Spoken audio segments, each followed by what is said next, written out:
Hello and welcome to MotorInc First. We're going to jump right in.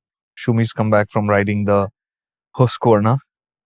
Which of the Husqvarnas will always be a confusion to me, so we're going to get down to that. And there's going to be a lot to discuss, so straight in. Starting with questions, there's Svartpilen, Vitpilen, which we've had in the past. And if I remember this correctly, Svartpilen is basically the black one, the black arrow. Yes, And Vitpilen is the white arrow. that's right. Correct? In the past, when we had the Husqvarnas, we had the Swart and the Vitpilen. Right. Both with the 250cc engine. That's right. Which is not the case now. No. And you've ridden only one of the Huskies, I though have. they have launched two. Yes. Correct? Of 4. Of 4. Oh, there are 4 Huskies now. Globally. In India, just. In India, just 2, right? Okay. Right. I do not remember, is one is a cafe racer and one is a scrambler. That's right. Which is which? S for Scrambler. So Svartpilen. Svartpilen. And that's the one we're talking about today. Yes. Awesome. Excellent. And this is the 401. So the first time we're getting the Huskies with the bigger engine that we've had here in India. That's also correct. Yeah. Okay. Not bad. Now, will you let me speak or not? Okay, fine. I'm just I'm setting the context because this can get confusing and I do get confused. No, I'm with these only bikes. objecting because you don't dwell on failures, bro. Okay. That was a failure. But they didn't sell, so it's a failure, right? Yeah. Sure. And it was confusing. It still is. It still is. Imagine it like this. It's the Husqvarna Svartpilen 401. Right. What are you going to Google? The spelling and the pronunciation. What are you going to say? Hey, Google, how do I pronounce Husqvarna? Sorry, no, spell that. Yeah. Okay, now Google that and find me that thing. Like one of the things Bajaj told us is really funny. Is there were a lot of people who they spoke to who didn't know where to go and buy the Husqvarna in the first place. Right. Sorry, what?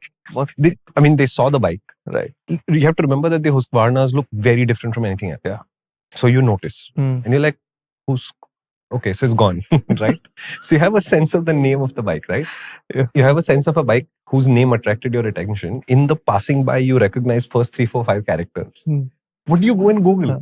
So they didn't actually know where to buy the Husqvarnas from. Okay, follow-up question. Even if it's that standstill, will they know which one it is? Because there's a H badge on the tank. Correct. But does it actually say Svartpilen anywhere? On the rear end piece, just below the end of the seat, it used to say Svartpilen and Vitpilen. Does it still do that? Yes, but again, remember it's passing by and it's a really small font, right? So it's a SV.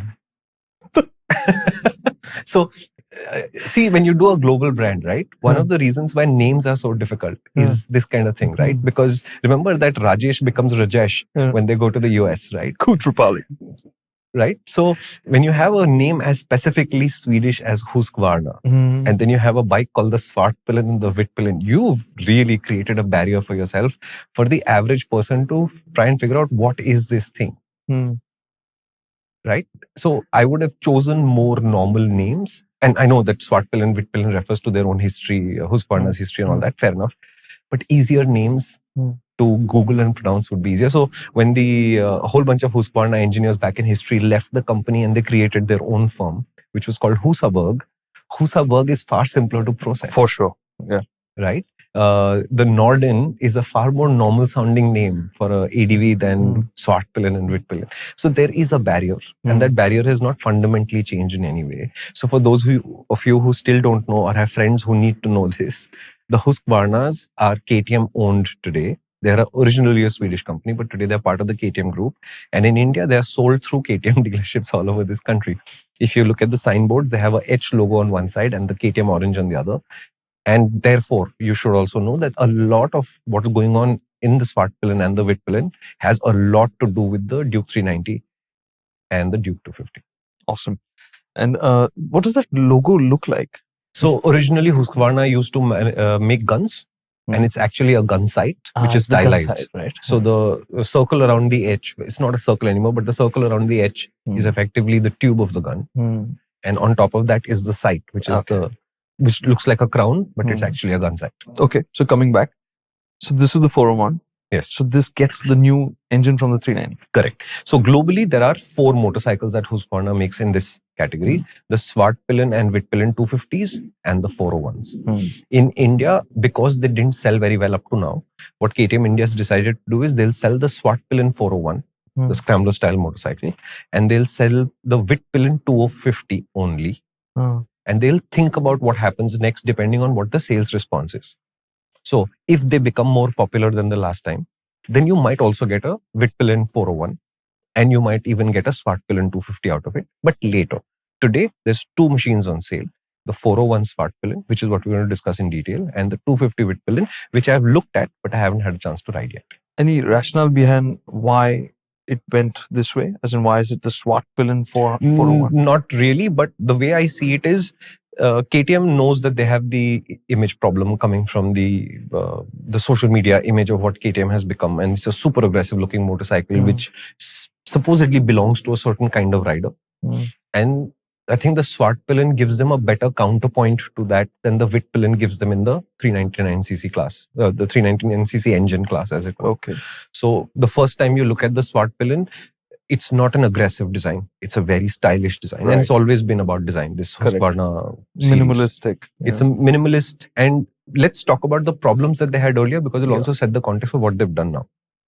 My biggest issue with the earlier Husqvarnas was the 9.5 liter fuel tank, which is almost like a joke. You know, it's like saying that I'm going on a really long trip, so my water bottle should be a 250 ml bottle. But it means, yes, it still works like a bottle, but you're just going to keep refilling that bottle again and again and again on a trip. And in the same way, this 9.5 liter fuel tank, which was a design thing, it just doesn't work. I want to guess the second one, if I remember it correctly. The finish. Finish, I think, to me is point number 3, it is there. But the second point to me was they were physically small motorcycles and they were really compact, which for a mature audience may still be okay. But for a audience looking to have a premium experience on a motorcycle, size has something to do with in India, and you cannot make a motorcycle too small. So I think they actually physically were just too small to be good. So your pillion would feel like they're practically like your backpack, and then the tank is tiny, and the motorcycle is like this. So the entire sensation of I bought a premium high design Swedish motorcycle is kind of weak. Then the finish, because I think the right side of the bike was pretty reasonably finished, but the left side was all wiring. All the wiring, yeah. And because they used much less bodywork than, for example, the equivalent Duke, the wiring was even more exposed, and not a lot of work was done to tuck the wiring away and neatify the motorcycle. Some of which you'll also see on the 401 now, because of the same reason. Okay. The bodywork is more minimalist, so there are fewer places to hide the wiring, and therefore you will notice it a little bit more. Even currently, it's not as bad as before, but it's certainly nowhere close to, I don't know, the Speed 400's level of refinement in terms of where every wire is being routed, so you don't see any of it. So it's still slightly messy. Okay. I didn't think about point number 2 at all, because I thought that is core to their DNA, right? Yeah, but see, if the has it changed? Yeah, they're larger now. Oh, they are? Yeah. I believe the tank now is 5 inches wider between your legs. That's a massive deal. 5 inches is not a small amount on a motorcycle of this size. The headlight is roughly the same size as before, but they put a ring around it, and that makes the headlight look more substantial now. Okay. The TFT screen from the Duke 390 has come to this motorcycle, but it's in a larger box. So even that looks better finished and larger both. Like I looked at the box around the thing, the plastic box into which the screen fits. I was like, I want that on the Duke. I think it will make the Duke look better. Doesn't it look awkward because of just the box is bigger? No, the screen is a 5-inch TFT, around which the surround box that they put on the Husqvarna looks higher quality and better finished than the Duke's box. So it immediately made me want this kind of finish. But it's also bigger than the Duke's casing. Yeah, looks bigger. Yeah. Okay. So similarly, the seat, I think, is a little bit longer than before. So you've got more space there. And the critical thing there is that the subframe, which is aluminium on the Duke, it's back to a tubular one here. Okay. And the earlier Swart and Vit used to truncate the rear end and then put a hugger on the rear wheel, which also made the motorcycle feel and look more stubby. Gone. You've got a full-size tailpiece, which I think does make the motorcycle look larger and more proportionate in the process. Okay. The high design features of how clever the tail itself is also longer. Little bit longer. Because the pillion seat used to be quite small. Yeah, so the subframe is a little bit longer, so you've got more space to sit. Rider and pillion, rider especially. It's a lot more spacious than the Duke for the simplest reason that the seat doesn't have a step up. It's still a 2-part seat, but it's a flattish seat, so there's a lot more room for you to move up and down. So if you're, I'm going to say 6 feet taller, the Husqvarnas will feel more comfortable than the Duke, just because there's no restriction at the back which stops you from moving around any further. Remember what we said on the Duke 390 is moving forward and backward on the 390 is a challenge. It's not unspacious, but there is one riding position more or less which you'll be stuck in, not on the Husqvarna. right? Okay. The little detail in how clever the LED design for the indicators itself is, and all of those little design elements, they carry forward. So it does look like a higher design. And in India, Husqvarnas are positioned below the KTM. So let's assume that the price difference from the Duke 250 to the Vit 250 and from the Duke 390 to the Swart 401 is roughly around 20,000 rupees lower. Okay. What they've done this time is it's 100% Duke powered. So it's the same engine, same gearing, same suspension, same chassis. All of it is in the same place. No change. No change, which is to me a good thing. Wow. Because the Duke 390 is already in a fantastic place today. You've seen what that chassis does. Yeah. Right? We've seen that this engine has brought its usable RPMs down to about 5 from earlier. So all of those benefits have come to the Husqvarna. Some people will complain maybe that the power needed to start even lower. I don't think that's a critical thing, because I don't think you will think of the Swart as a calm city bike. It is still an aggressive city bike. Visually, it is not aggressive. So if the KTM's overblown shrouds and the way it looks and the orange color and all of this bothered you, I think the 401 makes a very decent, much more subtle alternative, and you don't have to give up any of the refinement of the chassis, the capability, or the performance of the engine. It's a 47 bhp, relatively comfortable looking, calm looking, upright handlebar, naked. So it just looks more sophisticated than the Duke, but it's just as mad as it. It can be. Okay, when I rode it, I didn't feel the same kind of madness that the Duke constantly eggs you onto, because the you riding kept position. saying that about the 390, that it's Yeah. But on the Duke, you're also sitting committed. The handlebar is narrow. You have that sense of I'm connected completely, and the meter's right here. Remember? Yeah. This is still far away from you, so it's calmer. How so? It's more spacious. So your hand is. So you're actually sitting further back? Yeah, you're sitting further back. The meters are further away from you. The tank reach is a little bit longer. The handlebar is in a higher position. So you're sitting quite a bit more upright. But the handlebar is also higher. Yeah, it's on a riser. Okay. So you don't feel like, oh, I'm going to kill somebody today. It's not always that feeling. You can access that if you tuck in, and you can. But you don't have to. You can ride it quite peacefully and comfortably and reasonably quickly at that. Okay. And then tuck in if you choose to. So out on the highway, I didn't have a sense of a slow bike at all, because it's very fast. But I didn't have a sense of constant madness either. Nice. So I quite enjoyed riding it. The big flaw in the spec is that the Svartpilen 401 has tubed spoke rims, which means there are tubes inside the Pirelli Rally STRs. So you got the Scorpion Rally STR. What? Yeah, so this bike has Pirelli Scorpion Rally STR tires. They look very aggressive. They're very good on the street. The blocks will break up eventually, but the Bajaj guy said in their testing, that didn't happen till 12, 13, 14,000 kilometers in. So they're not going to last a very short while either. But you've got tubes inside, which means when you have a puncture, this bike will be a pain in the ass. I would actually buy the bike and then immediately ask for the 250 Vitpilen's alloy rims to be brought back and put. And I honestly, maybe it'll make the bike look better, maybe it'll make the bike look worse. But the first time I have a puncture and I can just fix it, it'll pay itself back. So these are spoke rims and 17 front and 17 front and rear, same sizes as the Duke more or less. So no difference there. So, if you're tired of these tires for whatever reason, tomorrow you can just go back to using much sportier rubber if you feel like. And MRF makes some, and Michelin makes some, and Metzler makes some. And so you've got a whole bunch of options, Apollo and Eurogrip being our favorites. So it handles that kind of well, but without that kind of intensity. And I think intensity is the key differentiator between the Duke 390 and the 401. The intensity level has been lowered. So do you lose out on the performance? No. Is the vibration and refinement in the same place? Yes. Is the suspension in the same place? Yes. Does it corner like that? Yes. And that suspension was good. Yes. But it's less intense now. So everything happens at a more, it feels a little bit gentler. Sorry, I've got like all these bells ringing in my head saying that, wow, this is... It'll be a very interesting bike to ride for sure. It's sounding in many ways a sweet spot. Yeah. And what I would personally say is that having ridden the 390 and the 401, I would not like the 401 so much, because I do like the intensity of the Duke 390. And therefore, I see why a lot of people who don't like how aggressive everything is on the 390 Duke, I think they'll really enjoy riding the 401. Okay. I remember the tank shape used to be that thing jutting out at the side. Still does, still looks odd. Still does, but does it get in the way for taller riders? It doesn't get in the way, because you can just move forward and accommodate yourself a little bit. But it sort of projects like this, and then it's sort of like chamfered, like a straight edge. Correct. That straight edge to me is not going to be everybody's cup of tea. I don't think it's a deal breaker, but it is definitely odd for a tank extension to go out like this and then end in a vertical flat surface. Okay. But Again, Husqvarna is design sensitive. So there's a fluo green highlight on that. It looks really good. And the meters on this bike are just spectacularly good. They are the king of minimalism. There are some funny things in there. What do you mean by meters? So the TFT dash, the complete graphic set is different. Oh, really? So the highlight on that is fluo green also. Oh, wow. You've got 3 modes of the display where you can display all the information, which is rev counter, which is a horizontal bar across which the highlight moves. You've got the speedo on top and the fuel gauge and blah, blah, blah. Detail, info, and reduced. So detail is everything, info is basic, and then reduced. The screen goes black. You've just got the rev counter in the middle, a speedo on top, and that's 90% of the data that's being displayed. Wow. If they just gave me an indication of low fuel at some point, where that LCD would show a fuel indicator at some point, I'd basically never leave that mode because it just looks spectacularly good. Oh, nice. Yeah. And it's a bright screen. It's more or less readable in all conditions, unless the sun is right over your shoulder, in which case it gets almost completely grayed out. It's very difficult to read. But in almost every other condition, it was easy to read. The quirky thing in there is it says street mode.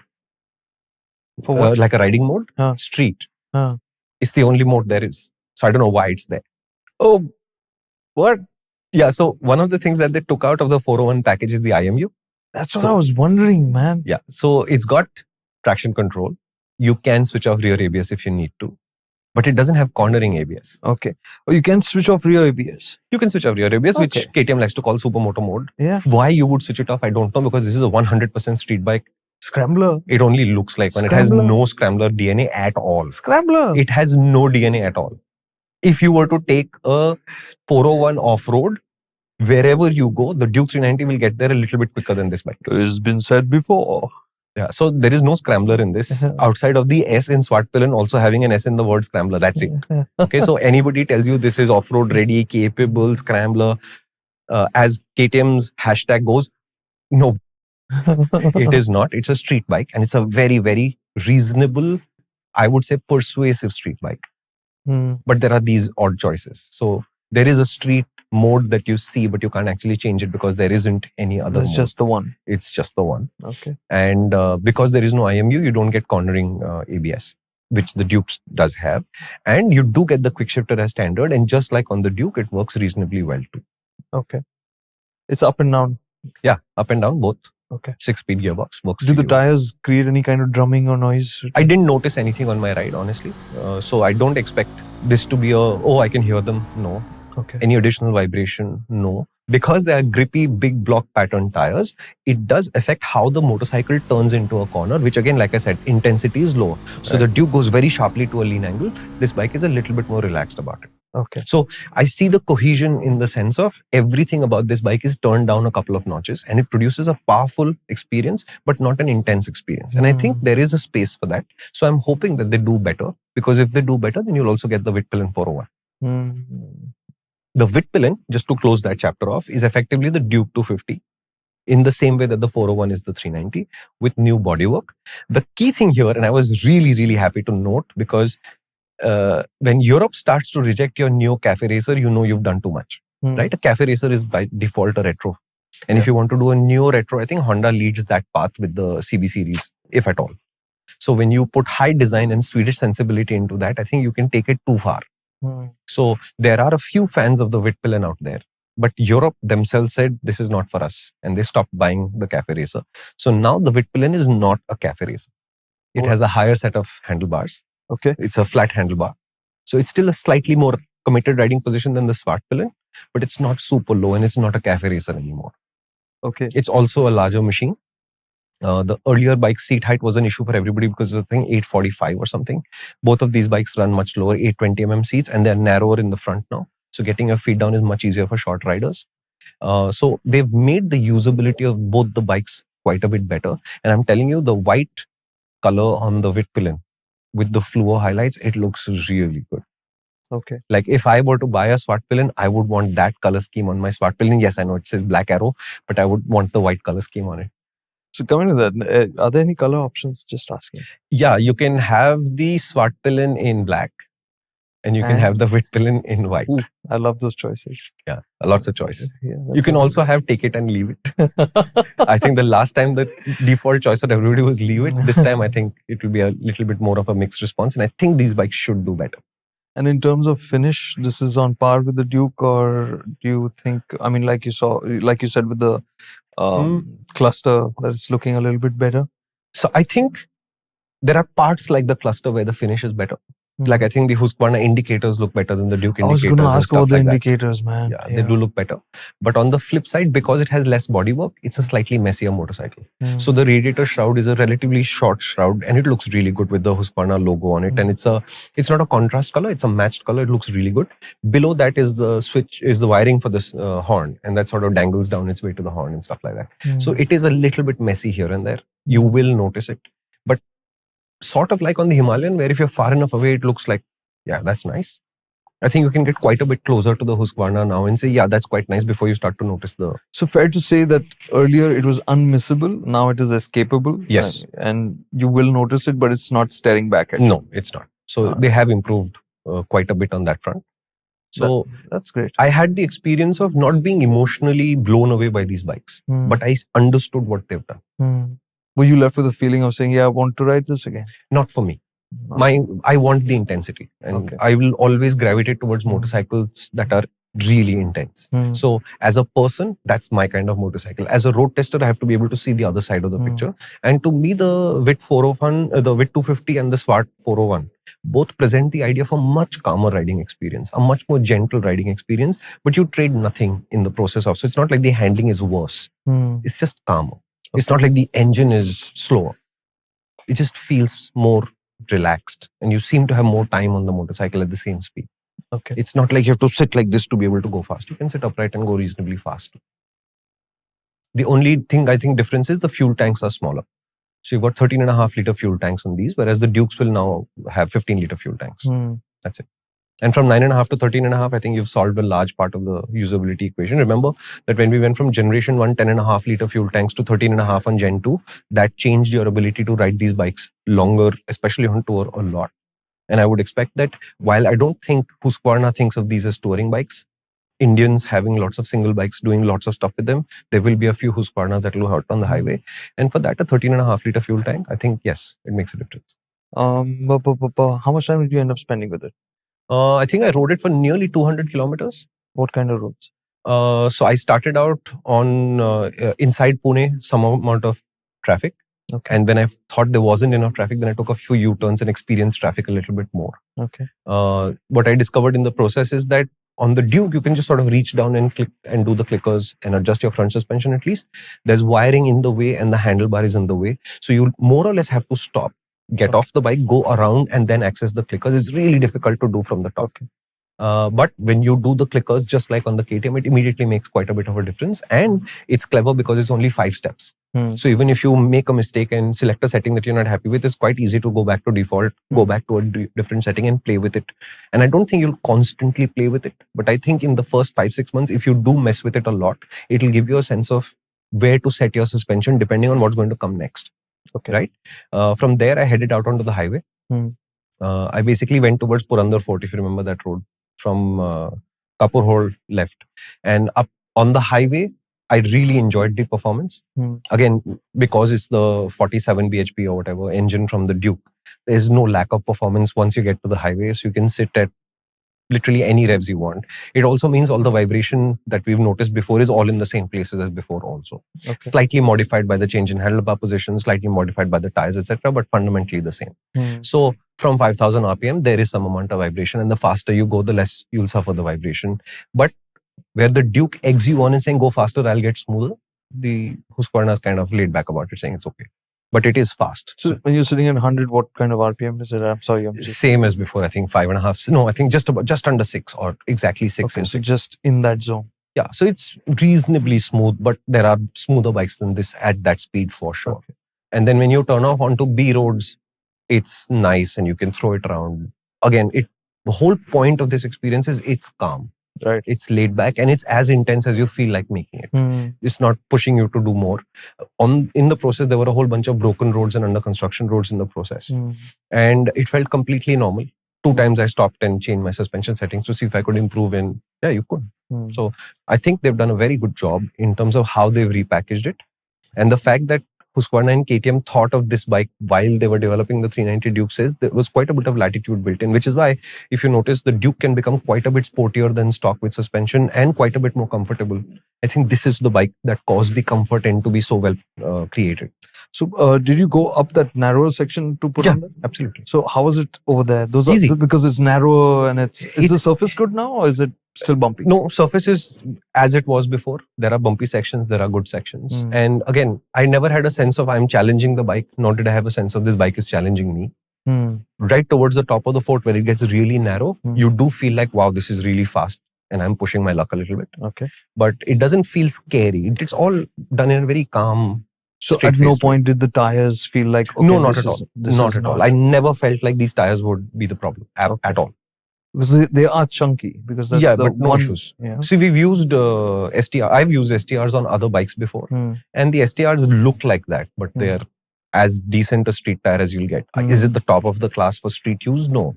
But is there a fundamental flaw? No, I don't think so. No, good so to we hear. are okay. Good we to are hear. okay. Yeah. Because I remember even with the Scrambler, the Ducati Scrambler, which had the what? They had the MT60 RS. Yeah. Those also looked very blocky, but they were fantastic on the road. Yeah. And the easier ergonomics. Was there any issue with wind additional? Because there is some amount of wind pressure. The Duke screen sits up higher and you sit closer to it. So it does give you some amount of protection from the blast. On the Svartpilen, you're super exposed. On a really long tour, if you're sitting at 100, 110, maybe it'll become a little bit of fatigue. But to me, serious fatigue is sitting at 130 all day. It's not from these kind of short rides. So if you're a weekend rider and you don't want to put a screen, you won't need it. If you're going to tour a lot, the bike will tell you that you need a screen. And at that point, there'll be an accessory or a third party, something that you can solve it with. Because the Duke was surprisingly good on this front. I was because it's the riding position. I think it's like sort of like this and the screen is here. So you're just tucked down a little bit and you're very, very far away from the brunt of the wind. So you're okay. All right. I expected this conversation to be much longer, to be honest. See, the thing is, I don't think that they've done a new bike. But I think for once in the platform engineering scheme of things, they've got a lot of the things right. So does the Duke 390 need a cousin that is quite a bit calmer given how India works? Yes, I think it does. Have they created that? Yes.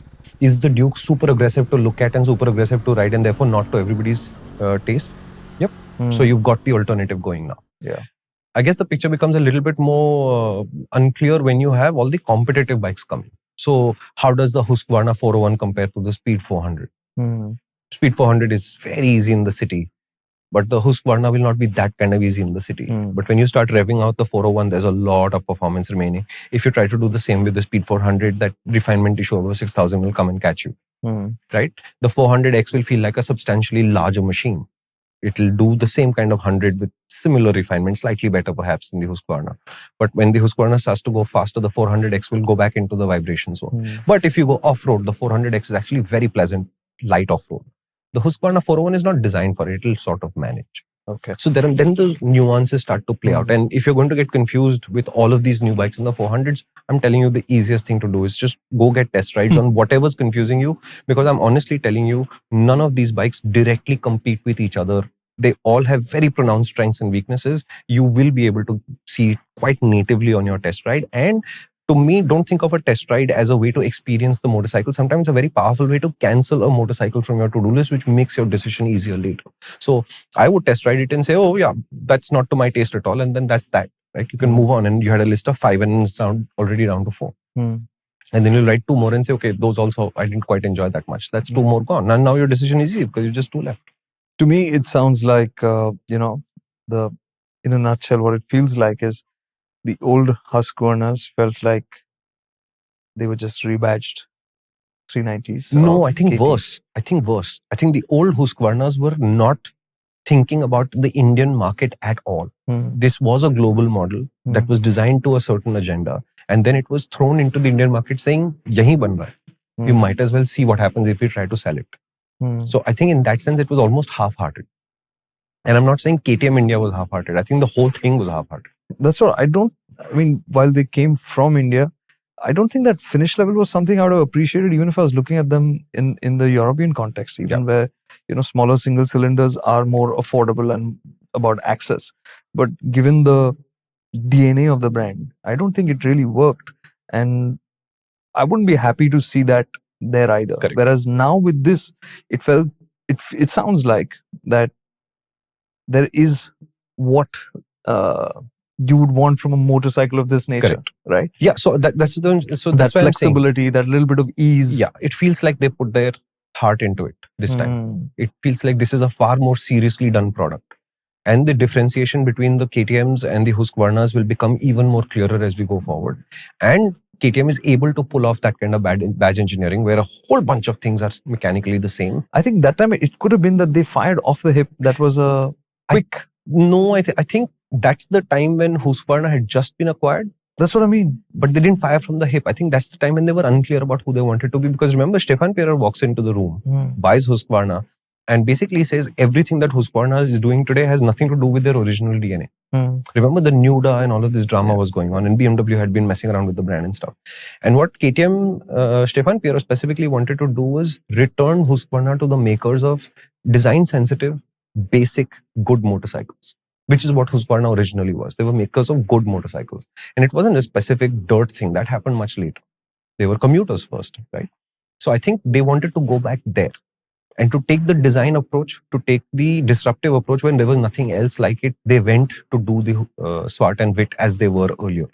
In the process, I think the design took over too much. And then it became really compact and really small and all of those things. And then the Vit actually didn't work at all because nobody wants a cafe racer to look that kind of modern. So I think they've come full circle where they had the opportunity with the new platform to rethink this process, fix some of the very, very key issues. Like in India, an 845mm seat height is a barrier. Yeah. I think that you can learn to ride this bike. But a lot of people are not willing to put in that effort, and fair enough. Yeah. So I think they've had the opportunity to learn what they tried, some of which worked, some of which didn't. And now I think they're in a more secure footing, shall we say, with a fantastic new platform. And I think the combination has come together really well. I still don't expect to see a lot of them on the road though. I just think they'll do a lot better than the last time they did, which given what they did the last time is not saying a lot though. This sounds like I would at least hope to see more. Yeah. No, and we've actively discouraged people from buying Husqvarnas up to this point, right? When somebody said, I'm considering the Husqvarna, we'd give them the whole bunch of reasons why this is probably not the smartest thing you can do. It made no sense back then. Yeah. So today, I think there is a lot more powerful reasons why I think, yes, this will be usable. Yes, this will be real. Yes, this does have the performance, etc., etc., etc. So yeah, if you're thinking about a Swart 401, yeah, it might work. All right. So are you going to be riding the Vitpilen as well? Yes, we want both the Swart and the Vit to come for testing, and then we'll put it through our usual test regimen and see what's what. But I expect the results to be far superior to the last time. A, because the platforms have become a heck of a lot better now. Most of the usability issues are gone. Some of the finish issues have disappeared completely. And the prices are still on the low side compared to the KTMs. And I think today KTM is in that unique position where that image is so stark that it is blocking a lot of parents from saying my child could ride a KTM. Right. At least that option has now arrived. Nice. Do you want to do a quick summary? Sure. I would love to. So Shumi's been out riding the Husqvarna Svartpilen, and that's the black arrow in Swedish, which is finally in India in the 401 guys, which means it's got the engine from the 390.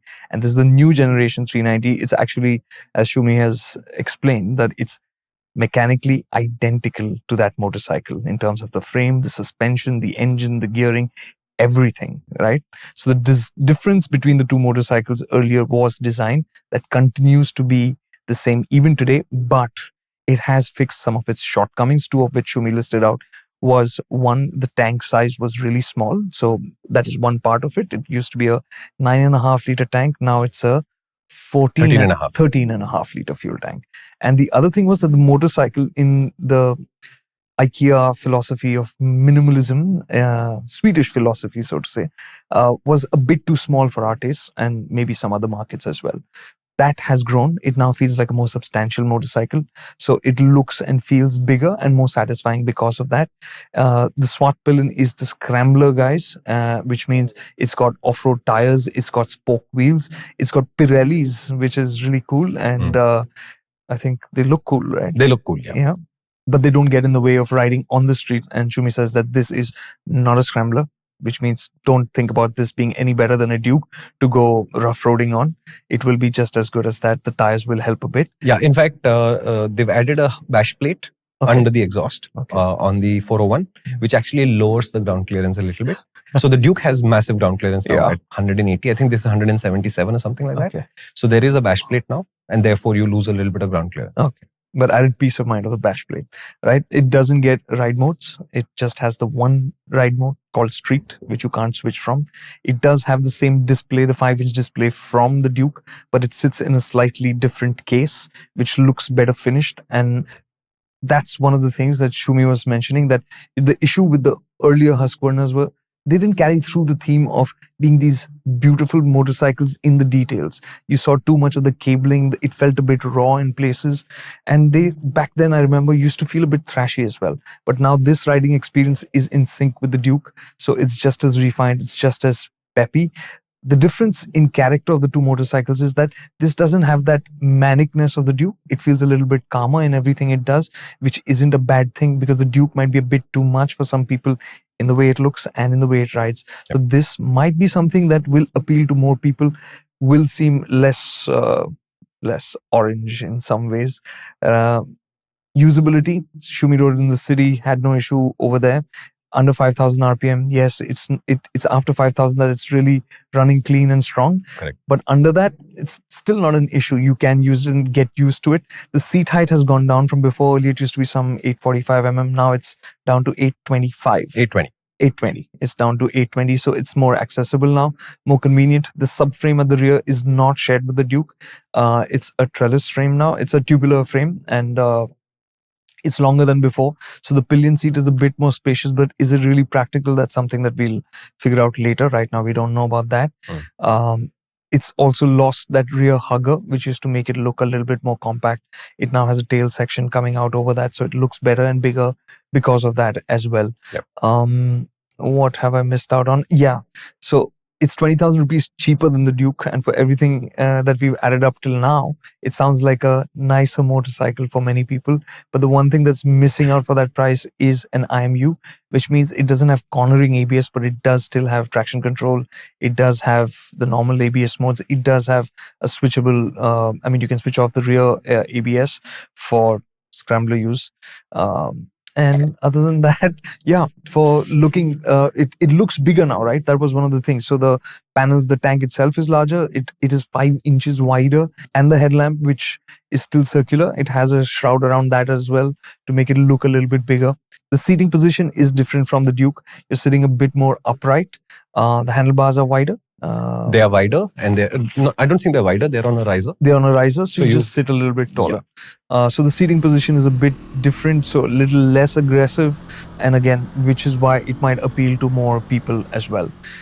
So that is the Svartpilen 401. Right now, it's only available as the 401.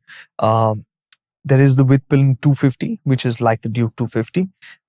In the future, Husqvarna might decide to bring the Vitpilen 401 and the Svartpilen 250, which they are currently manufacturing in India for export. Correct. They don't sell those two bikes here yet. If these two bikes do well, then the other two might join them in the showrooms. Why the decision is to use these options as of now, we're not sure, but kind of makes sense. I think it's pure logistics. Yeah, it's just 4 SKUs going into a dealership and they're not selling versus the workload of 2 SKUs. Let's see how they sell. And if they do, we are making the others anyway. We can always reintroduce them. No, the choice of why 401 Swart versus Vit. I think if you were to do a Vit 401 first, you'd put a riding position that was as committed or nearly as committed as the Duke back in the showroom. So then it wouldn't be as dramatically different as the Swart is. Which is why, to me, the logical thing, and I think they've done the right thing here, is to put the Swart with the Duke first, see how things go. And you can always bring back the committed Vit later. Correct. So that's what, they have not said it this way, but that's the sense we're getting. And it does make sense. So I usually do, thanks. And so one of the questions that Bajaj found in their research was people didn't know where to buy Husqvarnas. It's KTM showrooms, right? So you'll get them there. You'll see the H logo. So Shumi also mentioned about, other motorcycles like the Scrambler 400 from Triumph, which can add to the confusion, but you'll realize that each motorcycle has a kind of specialness about it or what it does a little bit better. So the Scrambler is great for city and will be better for Scrambler use than the Svartpilen, whereas the Svartpilen will be happier on tarmac and on highways compared to the Scrambler. So that's how it is. Get a test ride. Yeah. And even if you think of the Swart 401 as a city bike and the Speed 400 also as a city bike, not even remotely close to feeling similar, right? So always, before you start to get confused and you watch too much YouTube, please take the moment, go get a test ride. It'll clear up 95% of the doubts in your head, because you're looking at spec sheets, you're looking at reviewers. Some of these reviewers you don't even recognize, but you're listening to them anyway. It's not helping you make a decision. Hopefully we are. Okay.